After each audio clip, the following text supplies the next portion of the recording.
Hello, Bobby Torres of Frightbox Recording here to talk about studio monitors, and more specifically, why I actually prefer using smaller studio monitors over large ones.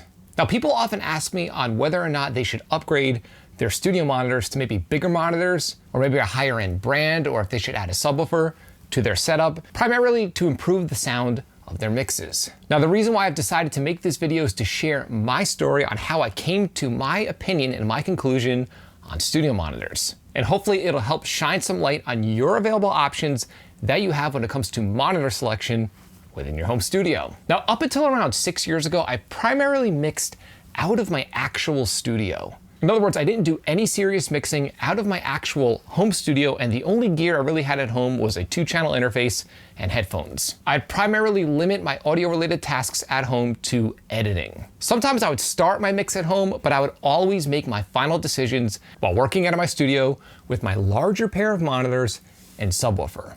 At the time, I had it drilled into my head that the only way I could make any real mix decisions was if I was on my setup, again, the larger pair of monitors with a subwoofer so I can clearly hear my low end.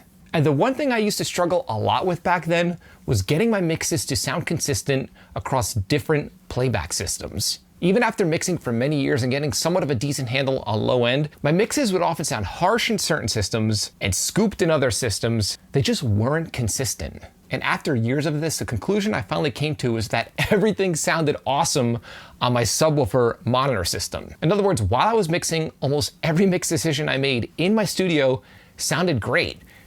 And that's not a good thing. So this mix inconsistency was something that I struggled with a long time. Although it got a little better, I never fully figured out a way around it, at least for me. Now, around 6 years ago, I moved into a new place and I made the decision to buy a very small pair of monitors for my home studio for my editing needs. I decided to pick up a pair of IK Multimedia iLoud monitors, which are very, very small. My plan back then was to primarily only edit on these speakers and maybe start my mixes in my home studio, but I always plan on finishing my mixes in my real studio.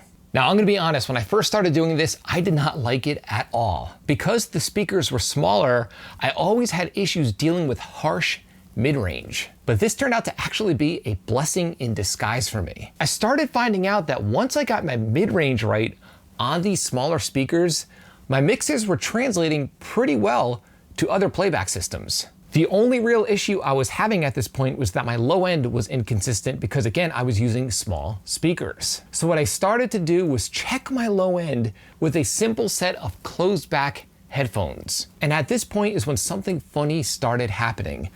I started churning out the best mixes of my entire career up until this point. I found that because I was working on such small speakers, once I got my mix sounding great on these smaller speakers, my mid-range was nice and smooth and consistent, and I checked my low end with my headphones, my mixes would sound much better in my car, on my home stereo, on my phone, on my tablet, on my computer, all different playback systems. As a matter of fact, I found mixing on this minimal setup even easier than mixing on my traditional larger pair of monitors and subwoofer out of my studio. And this changed everything for me. I went from doing all of my mixing out of my studio to flipping it around and doing all of my mixing at home.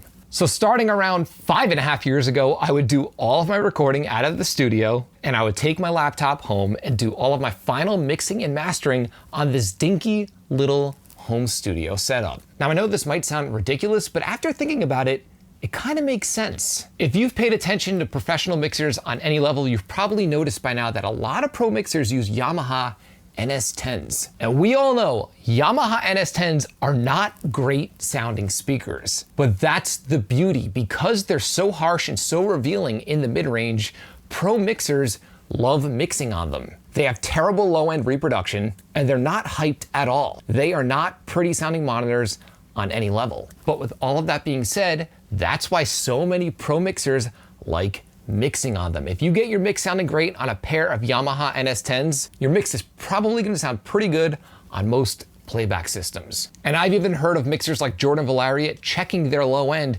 with headphones after mixing on Yamaha NS10s. There are producers that love mixing on bigger monitors with a sub. And there are producers like me that like mixing on smaller speakers and checking their low end on headphones.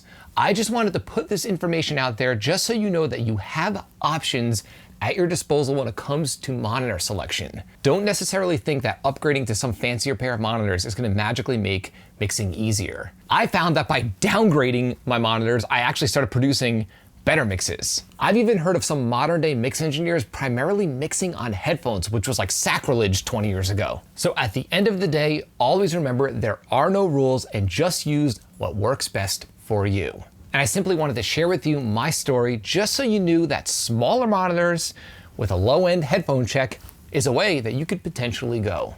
So tell me, I would love to know, do you use larger monitors? Do you use a sub? Do you use smaller monitors? Leave a comment in the comment section below and let me know. I'd love to hear your opinion. If you found this video helpful, like, comment, subscribe, and share. And do not forget to click the little bell icon so you can be notified every time I upload one of my weekly videos on all things metal and rock production. You can both like and follow me on Facebook and Instagram. Links are in the description below. And be sure to download my 5-step guide to better heavy mixes. I want you to achieve better results with the gear you already have. Download the free guide and it will point you in the right direction. Till next time, happy mixing.